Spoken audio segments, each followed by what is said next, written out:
லூக்கா எழுதிய நற்செய்தி அதிகாரம் 1 இறை வசனங்கள் 57 முதல் 66 முடிய மற்றும் 80. எலிசபெத்துக்கு பேறுகாலம் நெருங்கியது. அவர் ஒரு மகனை பெற்றெடுத்தார்.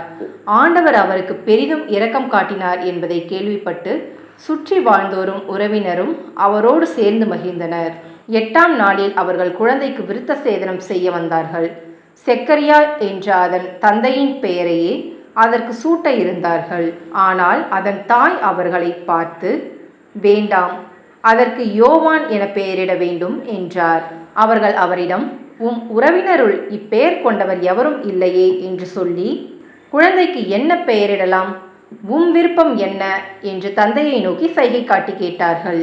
அதற்கு அவர் எழுது பலகை ஒன்றை கேட்டு வாங்கி, இக்குழந்தையின் பெயர் யோவான் என்று எழுதினார். எல்லாரும் வியப்படைந்தனர். அப்பொழுதே அவரது வாய் திறந்தது, நா கட்டவிழ்ந்தது. அவர் கடவுளை போற்றி புகழ்ந்தார். சுற்றி வாழ்ந்தோர் அனைவரும் இதை பற்றி கேள்விப்பட்டு அஞ்சினர். இச்செய்தி யூதேய மலை நாடெங்கும் பரவியது. கேள்விப்பட்டவர்கள் யாவரும் இச்செய்தியை தங்கள் உள்ளங்களில் இருத்தி, இக்குழந்தை எப்படிப்பட்டதாக இருக்குமோ என்று சொல்லிக் கொண்டார்கள். ஏனெனில் அக்குழந்தை ஆண்டவருடைய கைவன்மையை பெற்றிருந்தது. குழந்தையாயிருந்த யோவான் வளர்ந்து மன வலிமை பெற்றார். இஸ்ரேல் மக்களுக்கு தம்மை வெளிப்படுத்தும் காலம் வரை அவர் பாலினத்தில் வாழ்ந்து வந்தார். இது கிறிஸ்துவின் நற்செய்தி. கிறிஸ்துவே உமக்கு புகழ்.